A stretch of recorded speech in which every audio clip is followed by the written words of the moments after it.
tremendous amount of time discussing it, trying to come up with something that's readable, that you don't have to bounce all over the bylaws to get an answer to a question, and something that will actually be legal. So we think we have it. There will be more in future meetings as we come up with additional changes as we go through this. So thank you very much. And I'm going to turn the time over now to our presenter, Brett Davis, KJ7Y, is going to talk to us about the Utah Off-Road Recovery Team. All right. And he has a big voice, so he doesn't need this either. This is just for show. So I'm told. Is coming up. I want to make everyone aware that an emergency came up in his work. He's been scheduled for quite some time. And so this man and some of his engineers are leaving immediately after this meeting and heading down towards landing where they have to be. So we really appreciate him gutting this up and coming here because it's been an imposition on his engineers and him. So I wanted to mention that to you all. Well, thank you. And I want to thank you, Jerry, for the motion and all of you for making it happen. That was most impressive in any organization I've been in. So my name is Brett Davis, and thank you for inviting me here tonight.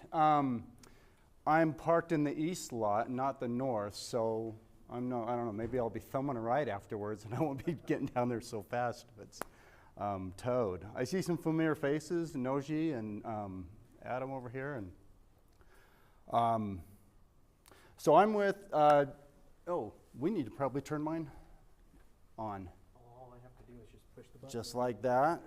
We actually have a presentation. So we're the Utah Off-Road Recovery Team with a similar name. I'm not sure how much I'll talk enough about myself during the course of the thing. So we're created to we're a group of volunteers that helps out folks that manage to get stuck in the backcountry. Typically, we go where tow trucks don't want to go. Our services are free of charge. We're all volunteers. We do this for entertainment.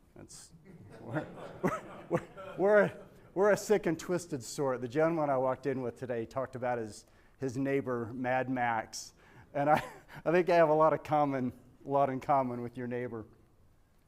So everyone in the team has different levels of experience. We do training and make sure that we're using best practices as we do as we entertain ourselves. A little bit of history. We were created around 8 years ago. There are a lot of very active Jeeping and 4x4 Facebook groups and email groups, just like there are ham groups.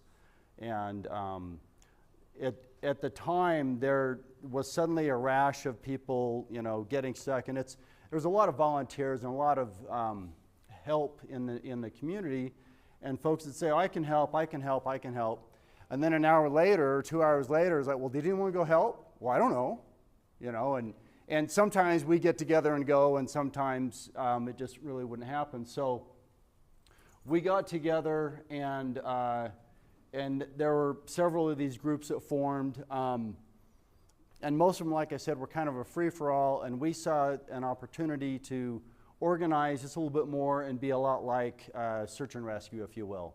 So we're search and rescue for vehicles, not people. We have a lot of our members are search and rescue folks, and so we will work with them from time to time, but we don't pretend to be search and rescue. We started out with 300 or so members, and then we wanted to kind of take it to the next level, and we had some requirements to be in the group, and a lot of them really made a lot of sense, and most of us were hams. Well, many of us were hams, and we decided that that would be a very good filter because it's something that we used, and it takes a little bit of skin to get in the game. And if you really want to do it, you're going to get your ham license if you don't have it already. And that's been wonderful. And now we're down to about 42 members. We actually, we dropped to about 30 members. And then over the last 2 or 3 years, we're back up to 42. So to be on the team, I talked about the ham license. Ooh, how do you do the lasery thing? Oh, it's the... Yeah. Woo. You got to have a 4x4. Our requirements are pretty chill, other than, I mean, the ham license is literally the hardest requirement we have. Oh, can everyone hear me? Okay, anyone that can't hear me, raise their hand. You got to have a decent 4x4 rig, tow strap with loop ends, first aid kit, some kind of a go bag. A lot of our recoveries are a two-person job. Sometimes we'll have a bigger scene, and we'll see some of those photos in here, where we have to use kind of incident command structure protocol. We do a lot of stuff with Davis County and the sheriffs up there. They've got Joel on speed dial. Adam knows Joel, and so in a bigger recovery, we're going to have several different groups and we just have to have that organization. Basic first aid that we get updated. So it's, hopefully I didn't just point at someone.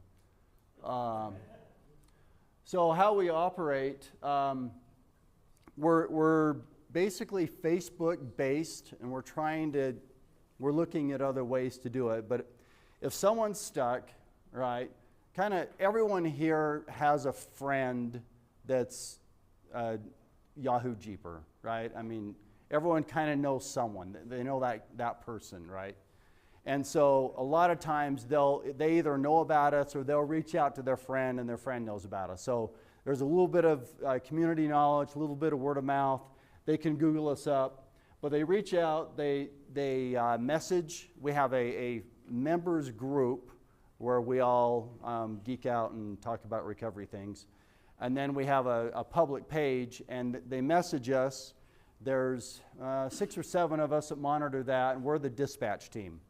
And so we get some key information from the folks, their location and GPS coordinates, photos, contact information, and then we take that to our group and find out, who's available. We have an SMS text system that, say we get someone up at the B, Bountiful B, that's our honey hole. And we'll text out Davis County in the text. We'll put a little post in there. We'll have some photos of the situation, talk a little bit about it, who's available. The folks will say, I can go, and then we'll assign a team, and then we'll take that team to a private chat so that the rest of the folks in the group aren't getting a bunch of noise. And then we work out in the chat, typically all the dispatchers and some other folks in the group. We monitor that. The guys on the team will have a team lead. They'll make contact with the RP, the reporting party, and then coordinate with them for the recovery. Again, we try not to infringe on the towing industry, right? We typically go where tow trucks don't want to go. And then there's some that we turn down. There's a bunch of folks think it's smart to drive around in the muddy salt flats out there, and we send them to the guy out in Wendover with the big mud cat, because we're just going to get stuck too. Okay, I talked a little bit about this. After we make contact with the stuck party, we send them a little waiver. They fill it out on their phone, send it back, and just kind of, we've never had to test it. Hopefully it would hold up in court. I don't know. We're very safety oriented. We'll probably spend, there's a slide coming up here. The total recovery took us 18 minutes. We did a recovery, same methodology, that took us over an hour just to identify how to safely rig it. Once we had everything rigged, took about 10 minutes. So we spend a lot of time making sure we do things safely. We talked about a lot of this stuff. How do we use ham radio? Like I said, we started out, most of us were, many of us were hams. Now we're all hams. We use it, communication to and from the recovery. We use it extensively on site. Sometimes we're a couple hundred feet apart from each other. Sometimes there are several vehicles up on a road and several down below hooking up to the stuck vehicle or the vehicle that's gone off. We typically, on a larger job, will have a winch boss that has to coordinate between different winching crews, and you'll see that in some of the photos. We're trying to use APRS a little bit more and use some of that ability to see where each other's at and keep track of the team while they're out on a recovery. Okay, equipment. We love, like ham operators, we love the gear, right? We love the radios, we love the antenna, we love all the gear. And so some of the gear that we use, I've got laid out on the table here. And if any of these are interesting to you, you can buy most of this stuff from Adam down at Wasatch Truck. I've given Wasatch Truck a lot of money over the years. You probably see the folks on YouTube doing the recovery, the kinetic rope recoveries. That's always popular. This is a very short kinetic rope, just so I didn't have to carry a bunch of stuff in here. I use this for a lot of, if I'm just out four-wheeling and a simple trail recovery where I just need to give them just a short tug or a dead pull off a trail. All of our systems, we like to use looped ends, no hooks.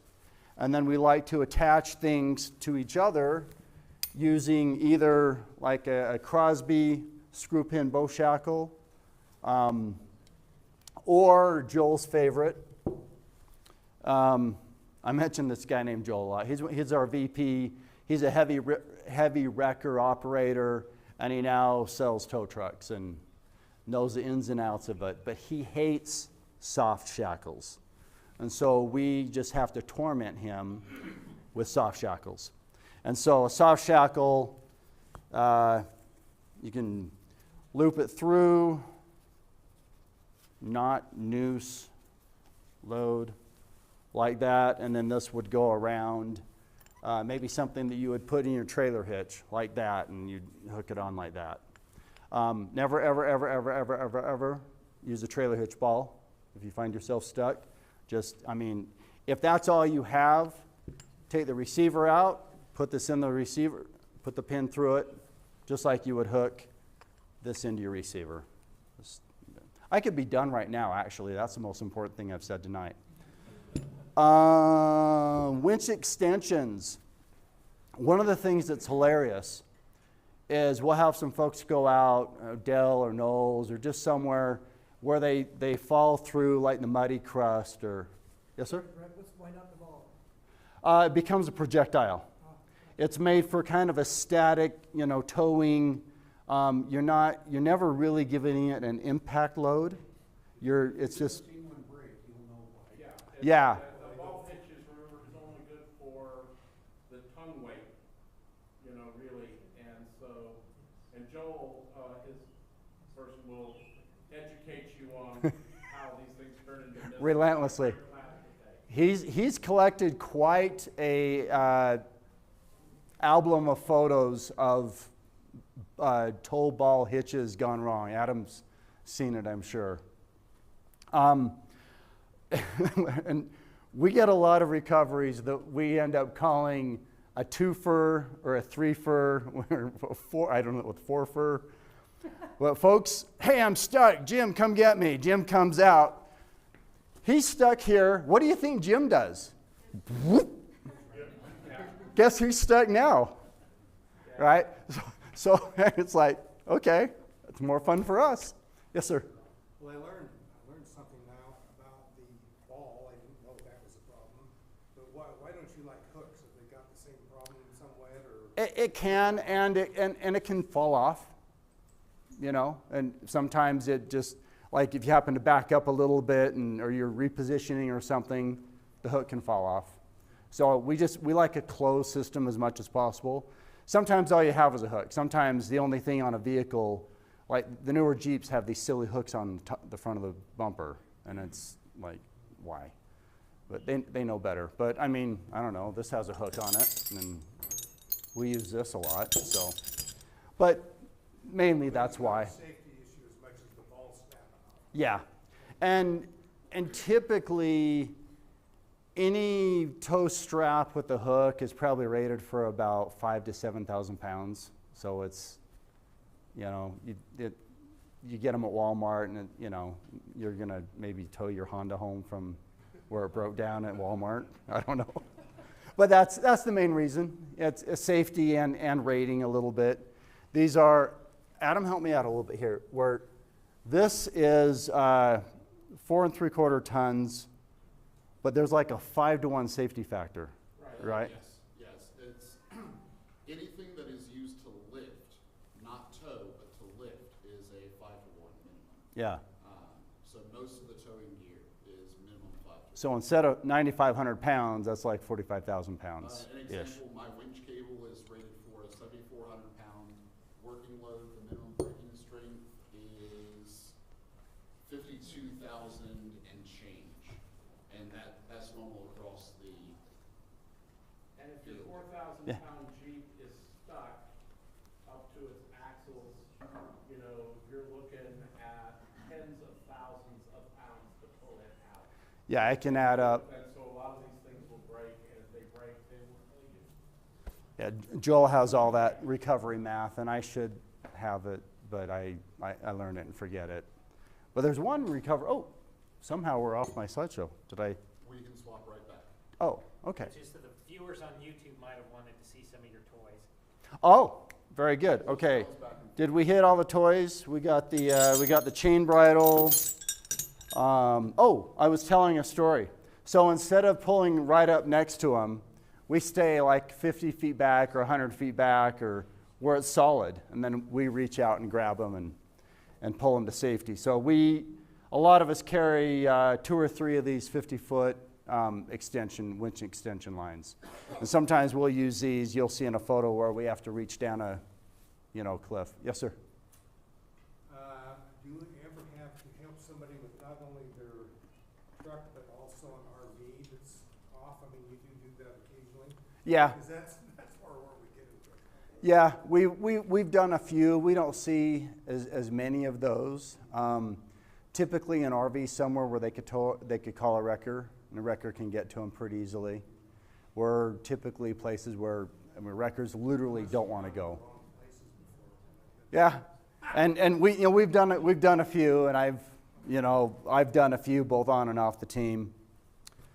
Any other endless loop, just another great tool to spread the load out on vehicle. A lot of the trucks and Jeeps have 2 tow hooks on the front. So we'll go to both sides of the frame rail so that when we do pull, we're not twisting the frame or anything like that. So we'll go to both sides and then have a Crosby in the middle that'll go to either our winch line or if we use a kinetic rope. Oh, and then also pulley block. Right? Sometimes, and you'll see in one of the videos, actually multiple, you're not always lined up perfectly to where the stuck vehicle is and where you can get your Jeep. And sometimes, so these can be used in a couple different ways. I can attach it to a rated tree. Joel loves the trees that have weight ratings on them. So I can be right here with my Jeep and the vehicle's over here. I can come up and do a redirect and go over to the vehicle. So it's the same winch force, we're just changing direction. A lot of times if it's a really narrow road and I don't want to go like this and slide off, I'll go up to this and I'll come over, and then the worst that's going to happen to me is I get pulled up to the tree, right? And then he gets pulled up. Yeah? What'd you call that? A redirect, well, this is a pulley block. Pulley block? Yeah. Pulley block or snatch block? Snatch block. And I've been, Towers a lot. pardon? Use them on towers. Yes. Yeah, Not quite so big. I had a chance to go down and help with field day a little bit, and I was impressed with the way that you guys use that. And then you can also put this on the stuck vehicle, run your winch line out to it, and then back to you or back to another vehicle. And we do that to help with traction most of the time. Sometimes you're helping the winch kind of double the, or actually cut in half the load on the winch, right? So if there's 4,000 pounds in the line, 4,000 pounds coming back, this is taking 8,000 pounds, that reduces the load on the winch. Sometimes we're, on mud or snow or whatever, and that, if we were just winching, say that vehicle needs 8,000 pounds to come off, 8,000 pounds is going to slide us right towards them. So we'll have another vehicle or maybe even a tree and go out, and then that's only 4,000 pounds on me, 4,000 pounds on them, and yet we're getting the 8,000 pound pull. So a lot of different ways you can use these. You can double them up, and there's look up Spanish Burton if you're ever wanting to get super geeky with recovery stuff. Okay, Spanish Burton. That's a fun one. That gives you a 4-to-1 with just using 2 of those. Okay, we can probably go back to this.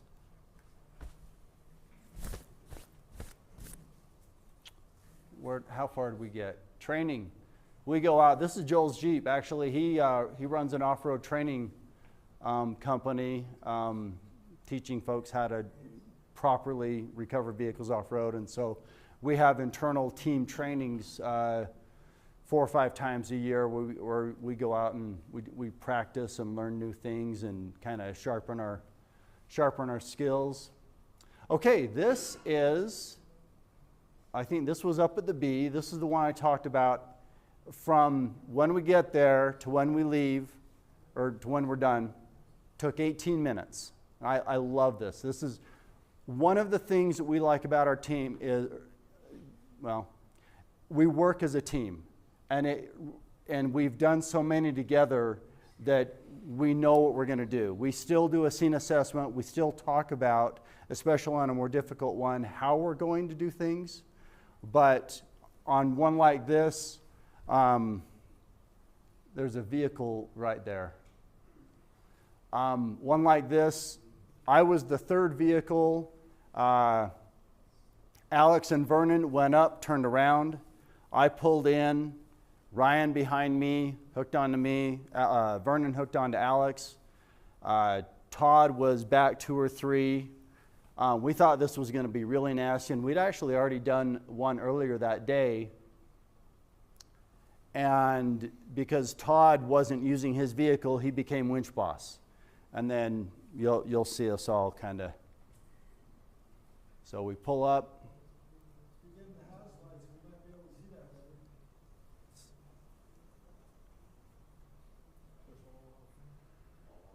Yeah, hit the lights. We'll watch this again. I could watch this over and over and over.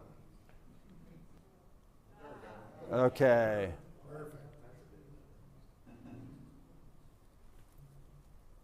So we're rigging to do a redirect off a tree down to the vehicle. This is a pendulum maneuver. That's what we call it. That's me.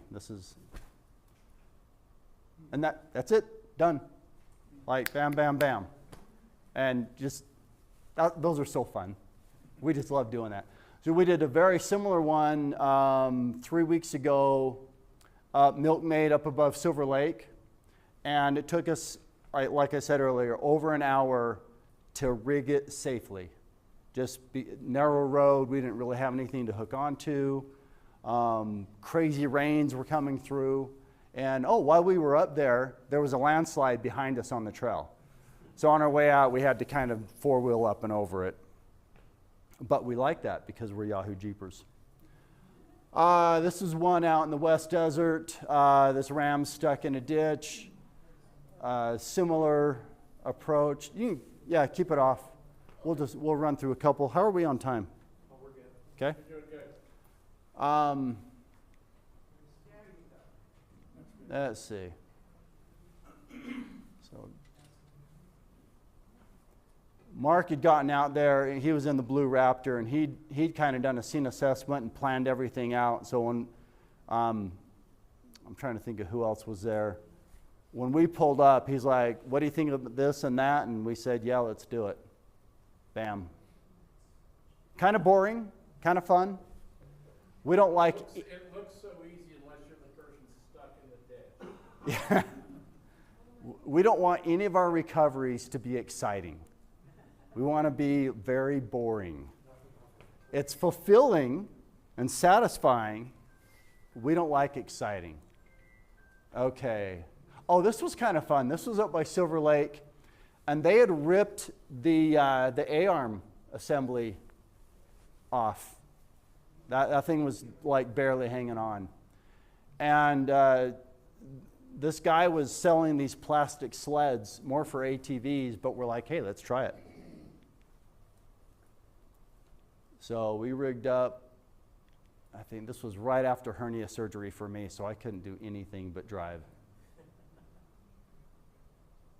Seems to work. It worked pretty well. There were some spots in the trail where the snow got thin and it got into the rocks, and the rocks just destroyed the plastic. But that was fun. You know, there's an endless loop. Let's see, pointy thing. So we use the endless loop, chain bridle or chain hooks to hook onto the frame. You don't want to hook like a strap or anything onto a frame. It can get cut, right? So pulled them over and did a dead pull out. This is up at the B, and I mean, this is ice. There's slush and ice, and you can see the, I didn't bring any traction boards in. You've got the traction boards. All the overlanders like to put the traction boards on the side of their Tacomas. They're actually useful. And we use them mostly to give us traction when we're doing a pull like that. Hey, is that Joel? There's Joel. Yeah.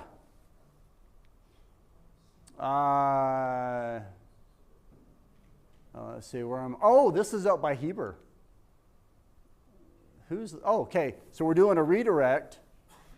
This was kind of fun. Narrow canyon road. They've slid off it. We can't get past them. So I came up, went to a tree behind them, to the back of their vehicle. The person behind me went past me, did a redirect to the front of their vehicle. Popped it right up. There you go.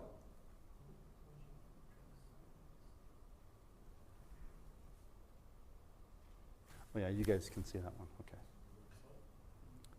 Slow, boring, satisfying. But then we had to back him down because he couldn't turn around there. We had to back him down about a half mile or so. And that was exactly. Right. So multiple rigs. We have Winch Boss. We do quite a few of these up at the B, and this is where, you know, the teamwork, the incident command, the ham radios, all this stuff really starts, you know, coming into play. When there's just two of us on a recovery, you can holler at each other. Ham radios are better. We use a lot of handy talkies and mobile. But I think one of these, well, we've done a few, but where how they went down, they kind of went down, and we couldn't reach them with the winches from the first spot where they actually went off. So these guys down here had a clear shot. They could get down to them. It was about 300 feet down, so we had a lot of these winch extensions. They pulled them up to where we could see them and reach them, because we can't pull them over this barricade, but we could pull them right there where you see, and get them up, and then get them up onto the road. And one of those, oh, blah, blah. That must mean I'm done. Yeah, this is always really tricky when we get to this spot. One of these, the guy realized what was happening, and as he started to go off, he turned into it, and he wrote it down. He was okay. We got the vehicle up. fired it up, and he drove it down the canyon. It's like, I mean, it was pretty banged up, but. Questions? I have a question. Okay. Well, I had a few. You had shown a slide where the vehicles were using, the two vehicles were using a hook system to get that other vehicle out, but then that probably would not work. And then my other question is, you had said something about the rating of the cable to pull up the car, but also there's like another rating, like a breaking point or something? So yeah, we want to work within, like, this shackle, for instance, is rated for 9,500 pounds. So we want to work within 9,500 pounds. And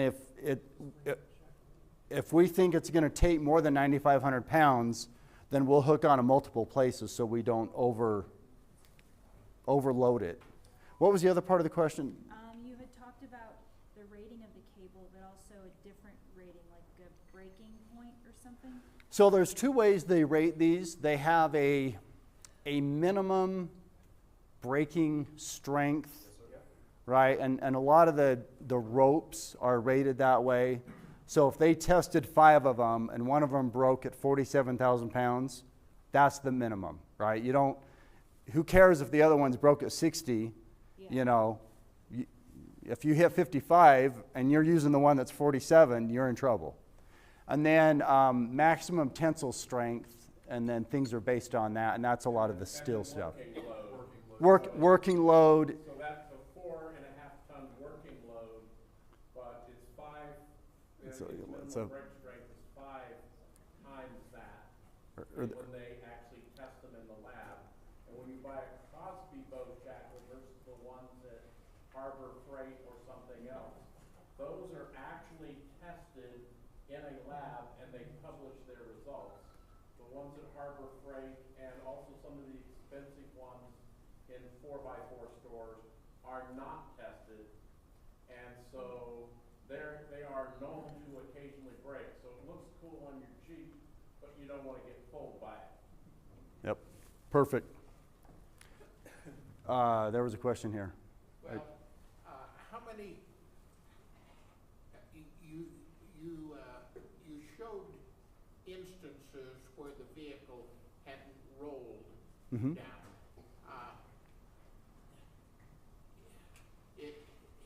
Is that a completely different kind of thing when the vehicle is rolled rather than when the vehicle is,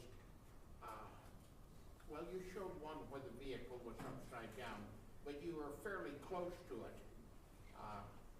When the vehicle is forward down at the bottom of the hill upside down, does that make it much more difficult for you, or?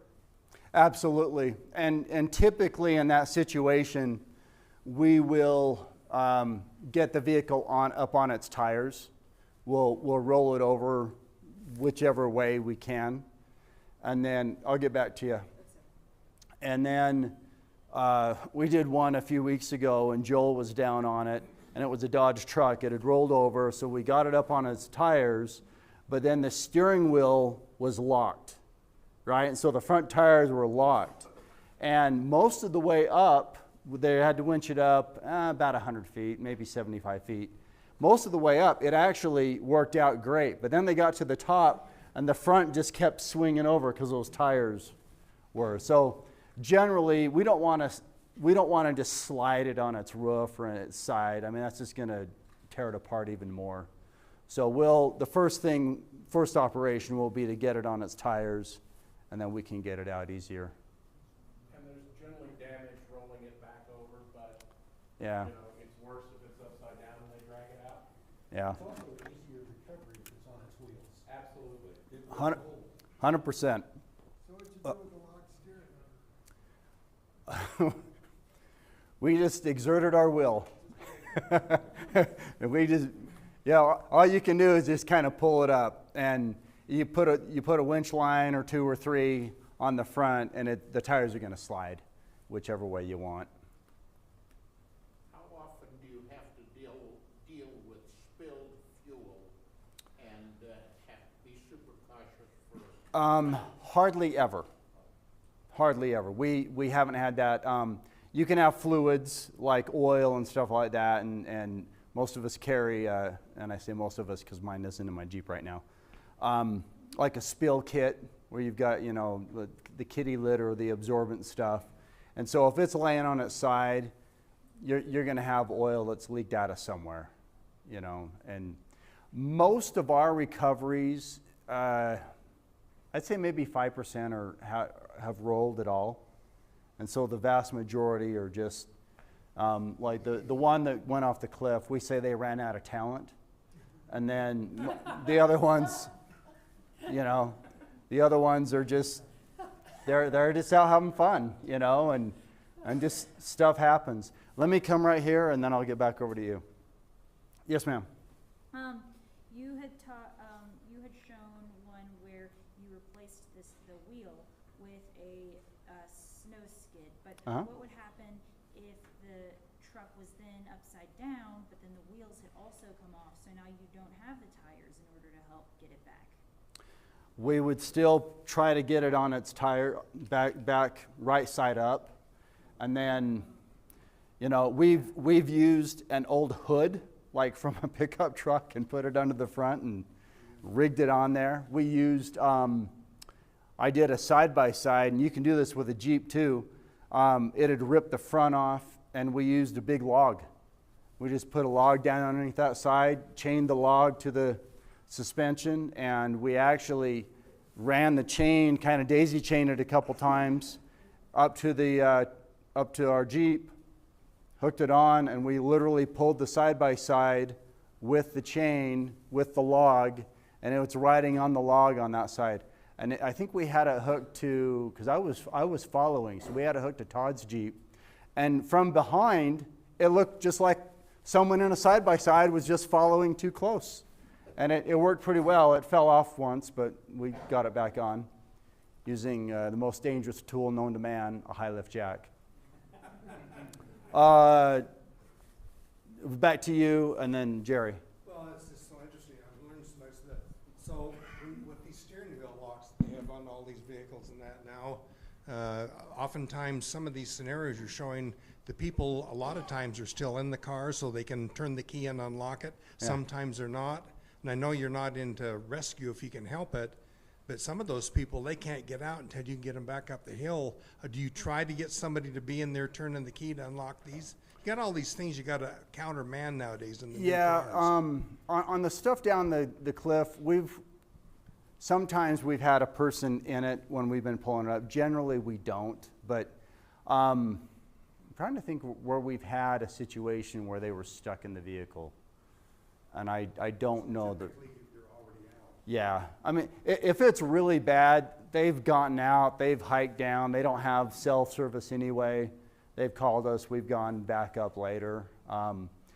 We've had a few where they were scared to get in the vehicle, so one of us had to get in and do that. I don't know if we're broken or not, but yeah, let's go to Jerry. And So I just want to remind everyone that UARC is a 501c3, and we're interested in taking your donations. However, so is the Utah Off-Road Recovery Team. And if you go to towers or you go places where this kind of bad thing might happen to you, I'd like to put in a plug for donate to these folks. And also, if you are driving around in the backcountry in your little Taco or Jeep or something like that, I might suggest that you look up Legacy Off-Road, which is the Joel that we've been talking about, and their training. He has a great training course that will teach you what you need to know. And I'm part of Winches with Winches, which is one of the Yahoo Jeep ladies. We're 1,600 women in Utah with Jeeps. So we depend on these folks and occasionally get to help them pull somebody out. So these are worthwhile. This is a really worthwhile charity along with us. So please thank you. Consider that. Yes, sir. How many fatalities have you been involved with? Zero. There was a couple almost, but they were. Lots of injuries? Not that many. One was was a self-inflicted, almost, they went up there for a self-inflicted, and they chickened out and somehow managed to still have a boo-boo. And they rolled out, and the vehicle went ding, ding, ding, ding, ding, down to the bottom. And we were actually going up for a different recovery, and all the EMS folks passed us. And then when they were coming down, we talked to them, and then we went up later and with the Forest Service, because we had to go. It was a lot of fun. I didn't get to do it, but trying to think. I think we might have had one where we went in with a family after to recover a vehicle, but that was it, and I don't remember the details on that one. And then we had one at a race that wasn't very fun, but that, anyway. Yes? What's your recovery, what area do you recover in? Do you do the whole state? Northern Utah. Northern So we're Utah. pretty much Fillmore. We've gone up into Idaho. We've been out to Manila and Flaming Gorge, Silver Island Mountains. Been out in the basin. I think about the furthest south we've been was kind of the Fillmore area. There was a guy named Casey down in the St. George Hurricane area, Casey's Off-Road Recovery. So he handles that, and there's some other outfits down there that do it for money. And then over in Moab, you've got Rory Irish, that Trail Mater. Yep. I think he's got a YouTube channel now, and Rory's legit, Casey's legit. Those are good people, and we've referred stuff to each other over the years when we go four-wheeling together too. So we've all been kind of friends for a long time.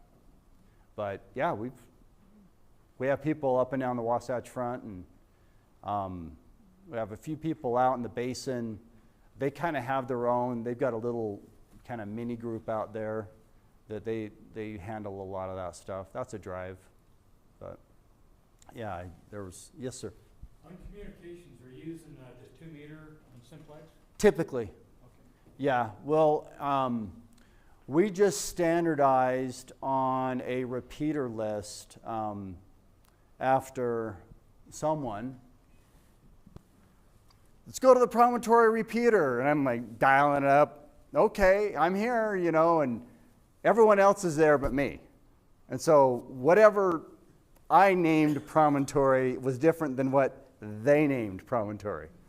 So we're rolling out right now a kind of a repeater list and simplex frequency list when we program it in our radios. It's going to be from 50 to whatever it is, 90 something, whatever. It's 40 some odd in areas that we use. So for some of us, they can just say, Brett, go to 53. And whatever we've named it, Lake Mountain or whatever kooky name I came up with, I'm going to be on the same frequency and in the same repeater as everyone else. And so, but mostly it's 2 meter. We're playing around with APRS a little bit. Some of the guys are really into that. I've got I picked up a 400 a little while ago, Yaesu 400 that I haven't installed yet. I'm trying to get everything uploaded in all my free time. So, I haven't really done any 70 centimeter, any of the other bands yet. What about GRMS work with the people out there?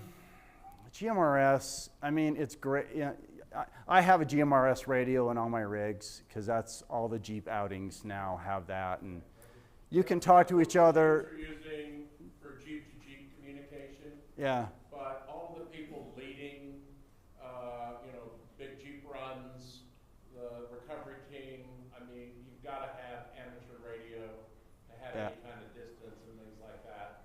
And then to have, if you're out with, in part of Utah where there's a lot of Jeeps around, finding any bandwidth on GMRS can be a problem. So Yeah.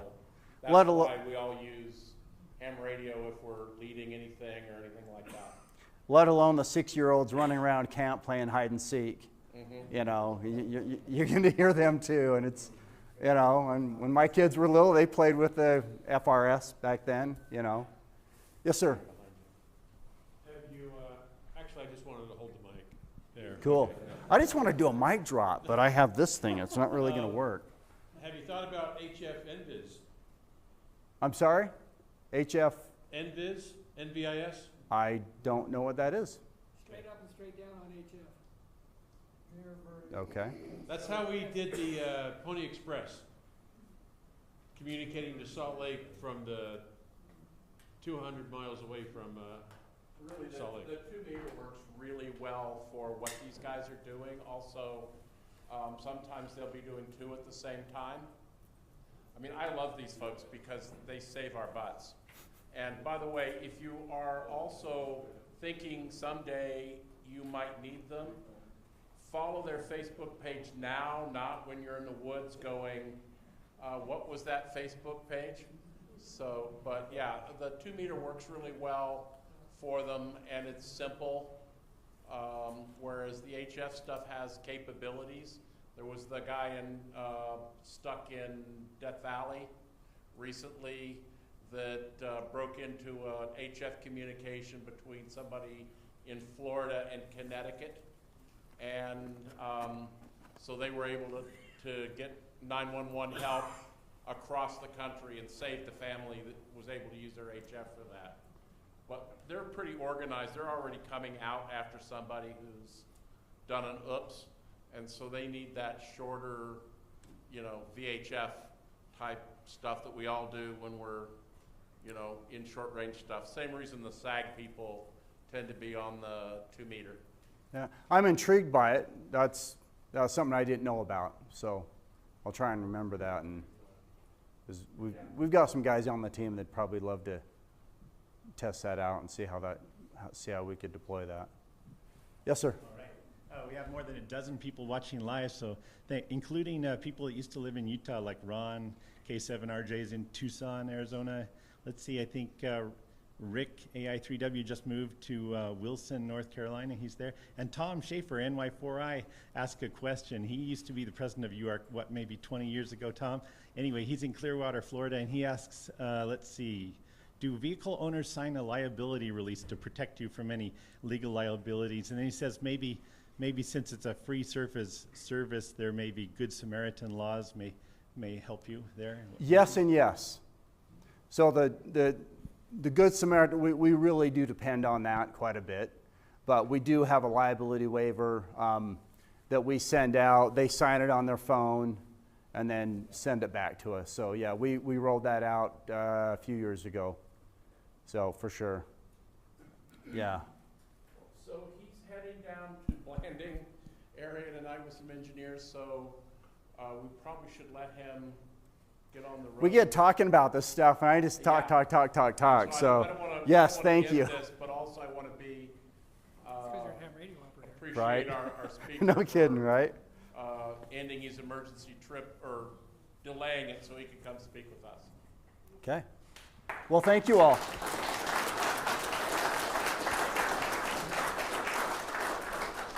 Thank you, Brett. That You was bet. very educational and very entertaining as well.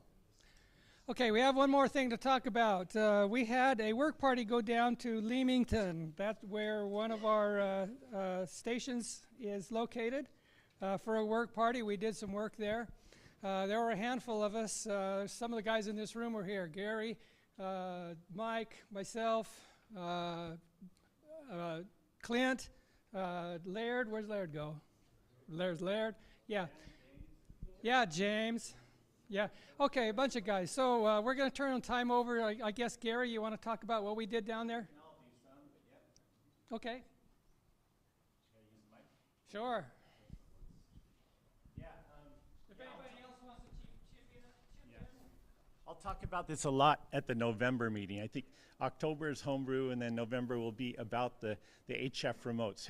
How many don't know about the HF remotes that UARC set up maybe 5 or 6 years ago? Maybe everybody's familiar with them. Yeah, they're remotely controlled radios. Oh, okay, they're remotely controlled HF radios, so using large antennas and lots of space in a low noise environment. So really well-performing HF radios that you can just control over the internet, and they're club owned and maintained. Anyway, so typically we add to them antennas now and then, so we're up to 4 antennas now. Just 2 weeks ago on Saturday the 31st, we added a 6-meter beam antenna that we had acquired maybe a year prior to this, and it had been assembled at the home of Chuck in Salt Lake. Anyway, it took quite a crew to really put this antenna up at the 80-foot level. There's a 20-foot Roan 55G tower section on top of a 60-foot big heavy-duty microwave tower that was there for long-distance service a long time ago. Anyway, we put that up 2 weeks ago, so thanks everybody for helping. There were like 16 people down there, so a lot of people have helped out with this project over the years. So if you want to learn more, there's on the website, utaharc.org, there's HF remotes on the left, and you can find out how to start using these radios. And so the 6-meter beam, 6 meters is probably not open like 20 and 40 are, but for certain things like maybe meteor scatter, and it may be possible, if anybody's interested in using WSJTX software and the MSK 144 mode for meteor scatter, obscure things like that, then let me know, because it's possible to use a virtual audio cable software to hook up your computer through RC Forb to control the radio and work with things like that. Besides just if you happen to see kind of their 6-meter contacts being made, you could probably tune in. But anyway, I just tested it out by talking between the 2 UARC remotes, from the one at Leamington to the one at Fairview. They're both up in the mountains and they can hear each other. So besides the antenna, there's a switch box. So we have up to 5 antennas kind of sharing a coax possible, something like that. And then some building maintenance was done. Thanks, Laird, and everybody who helped with that, Mike and Blaze. So anyway, good maintenance that the owner kind of has a good symbiotic relationship with us to keep the site up, and we can add really cool stuff, antennas, and so it's up and running, and we'll talk about it in November, and you can read more about it on the website. So, and there are lots of pictures there too. There's a link to a photo album if you want to see it, a little drone video too. So, any questions about that? Nope. Okay, good enough. Thanks, Gary. Okay, who's here for the first time? Oh, a lot of hands here. Anybody here want to introduce yourselves? Sure. We'll take just a minute here. Tell us who you are. Hey everybody, I'm Brandon, KK7SIR. Just barely got my license like maybe 3 months ago. Joined up with you guys maybe a month and a half, 2 months ago maybe. So happy to meet everybody. Come say hi. Great, thank you.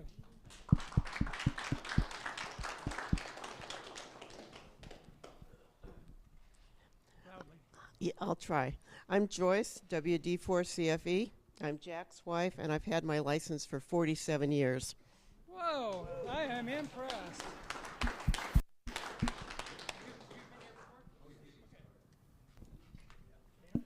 I'm Dan Lundwall, and I drink. Oh, wrong meeting. Sorry. And I've been sober for an hour. This is my first time that I've actually been here. New member. Started with the tower party, the 6-meter beam party. I'm president of the Murray Amateur Radio Club, and great to now spend some time here.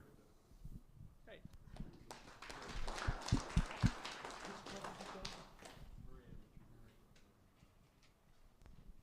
I'm Caitlin, and I just barely got into the ham radio community just like today, so I don't have a call sign yet.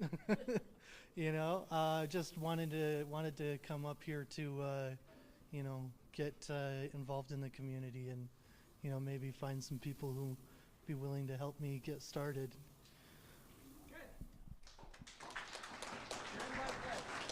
Anybody else? We're just tag-alongs. Okay, tag-alongs. Anybody else? All right. We need to have the drawing. We did have a bunch of late comers. I don't know if we counted. Did everybody get a ticket?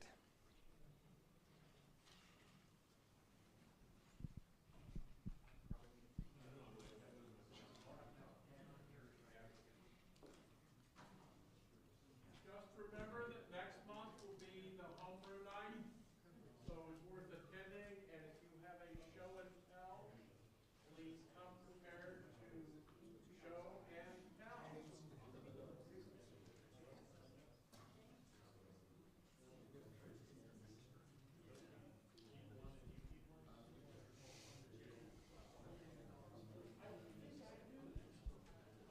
I know, G.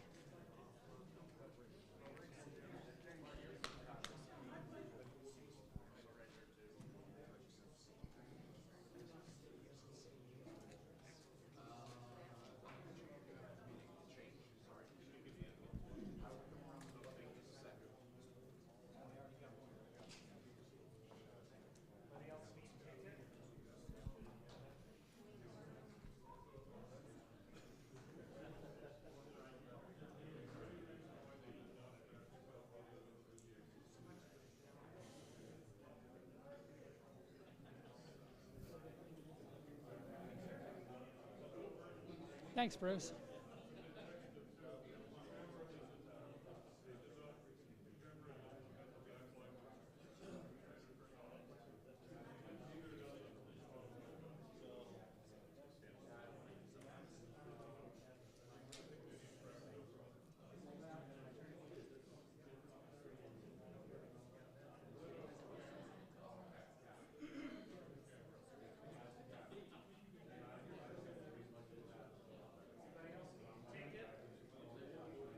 Does everybody have a ticket? Everybody have a ticket? Did everybody get their ticket in the bucket? How many prizes do we have?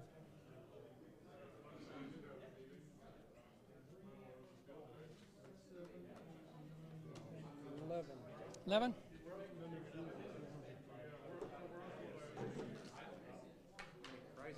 11.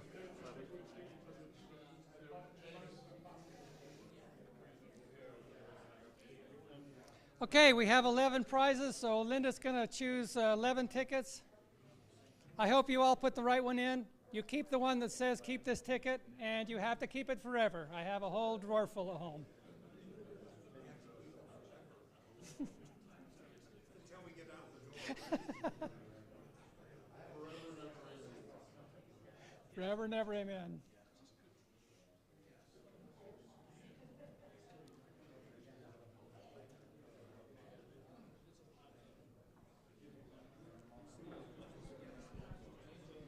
Here you go, James, since you're here.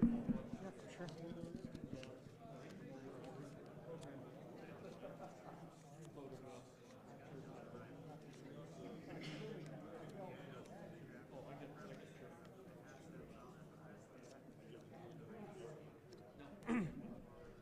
All right, first off, we have W7GEM. Come get your prize. It's first come, first serve, so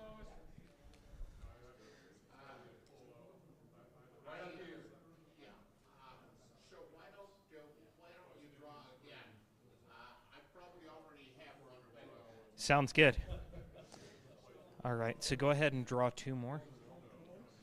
All right, how about KD7ASI? N7XDL. KK7SIR.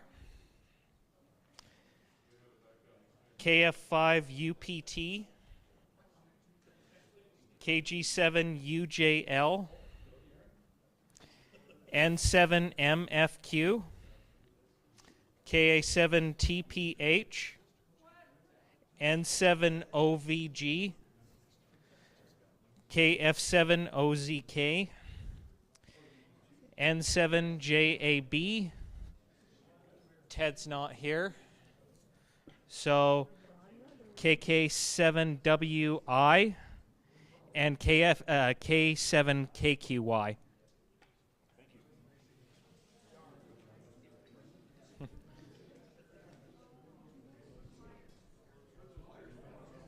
One time we drew these tickets and I pulled my own number out. And I looked at it and I saw that it was me and I said, I don't like that guy, and I threw it back. I don't think anybody understood what I did. Okay, we are finished. Go home.